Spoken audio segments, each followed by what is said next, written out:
அதிமுகவிலே இணையும் ஓபிஎஸ்ஸின் மகன்கள். மூத்த நிர்வாகிகள் எடுத்த அதிரடி முடிவு. நண்பர்களே, அதிமுக தொண்டர்களாக இருந்தீங்க அப்படின்னா மறக்காம நம்ம சேனலை சப்ஸ்கிரைப் பண்ணிட்டு இந்த வீடியோக்கு ஒரு லைக் பண்ணிருங்க.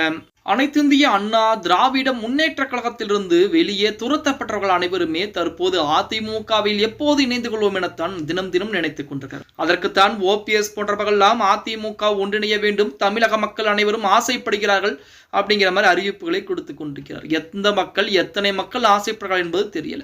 அதே போல அனைத்திந்திய அண்ணா திராவிட முன்னேற்ற கழகத்தை பொறுத்த வரைக்கும் நாளுக்கு நாள் தொண்டர்கள் எண்ணிக்கை என்பதும் அதிகரித்துக் கொண்டேதான் இருக்கிறது. அப்படித்தான் ஓபிஎஸ் உடைய மகன்கள் அதிமுக இணைவதற்குரிய வாய்ப்புகள் என்பது இருக்கிறது அப்படின்னு சொல்லி ஒரு செய்திகளும் வெளியாகி இருக்கிறது.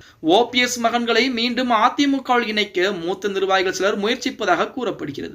பன்னீர்செல்வத்தின் மகன்களை மீண்டும் அதிமுகவின் தலைமைக்குள் கொண்டு வர கட்சியின் மூத்த தலைவர்கள் சிலர் முயற்சிகளை மேற்கொண்டு வருவதாகவும் அரசியல் வட்டாரங்களிலே செய்திகள் என்பது வெளியாகி கொண்டிருக்கிறது. இந்த இணைப்பிற்கு பிறகு அதிமுக பொதுச் செயலர் எடப்பாடி பழனிசாமி நேரடியாக எதிர்ப்பு தெரிவிக்கவில்லை என்றாலும் முடிவை எடுப்பதில் தாமதம் காட்டுவதாக விவரமந்தர்கள் சொல்லிட்டு இருக்காங்க. ஒருவேளை இபிஎஸ் தரப்பு இந்த இணைப்புக்கு தொடர்ந்து தாமதம் செய்தால் ஓபிஎஸ் தனது ஆதரவாளன் பாரதிய ஜனதா கட்சியின் பிஜேபி தலைமையிலான என்டிஏ கூட்டணி இணைய திட்டமிட்டிருக்கிறாராம். வரவிருக்கும் தேர்தலில் பாஜக வழங்கும் 5 தொகுதிகளில் போட்டியிடுவதற்கு அவர் சம்மதிப்பார் என தகவலும் வெளியாகி கொண்டிருக்கிறது. ஆனால் இன்னும் அதிகாரப்பூர்வமான முடிவுகள் எதுவும் வெளியாகல அப்படின்னே கூட சொல்ல.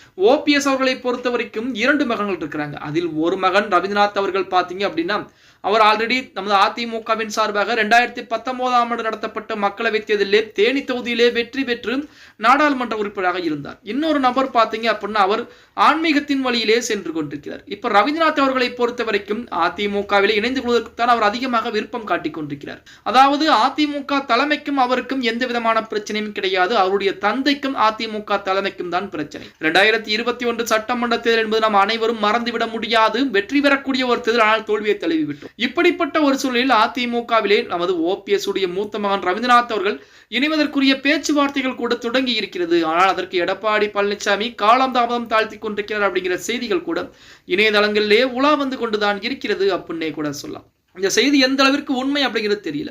ரவீந்திரநாத் அவர்கள் உள்ளே வந்தால் ஓபிஎஸ் உள்ளே வருவதற்கு எளிதாக இருக்கும் என ஓபிஎஸ் நினைத்துக் கொண்டிருக்கிறார். ஆனால் எடப்பாடி பழனிசாமி அவர்களை பொறுத்த வரைக்கும் ஓபிஎஸ்க்கும் வாய்ப்புகள் கிடையாது, ரவீந்திரநாத்துக்கும் வாய்ப்புகள் கிடையாது அப்படிங்கிற மாதிரி தான் இதுவரைக்கும் முடிவுகளை எடுத்துக் கொண்டிருக்கிறார் அப்படின்னே கூட சொல்லலாம். எது எப்படி இருந்தாலும் 2026 சட்டமன்ற தேர்தலுக்கு முன்பாக ஓபிஎஸ் அதிமுகவில் இணைந்து கொள்வதற்கு வாய்ப்புகள் இருக்கிறதான்னு பார்த்தா வாய்ப்புகள் என்பது எதுவும் கிடையாது. ஓபிஎஸ் ஆகட்டும், சசிகலா, டிடிவி போன்றவர்கள் எல்லாம் அதிமுக இணைவதற்கு வாய்ப்புகள் கிடையாது. அதற்கு மாறாக பாஜக கூட்டணியில் இணைவதற்கு வாய்ப்புகள் என்பது இருக்கிறது அப்படின்னே கூட சொல்லலாம். ஓகே கைஸ், வீடியோ பிடிச்சிருந்தா மறக்காம லைக் பண்ணிருங்க. அப்படி நம்ம போடக்கூடிய வீடியோ பத்தின கருத்துக்களை கீழே மறக்காம கமெண்ட் பாக்ஸ்ல பதிவு நண்பா.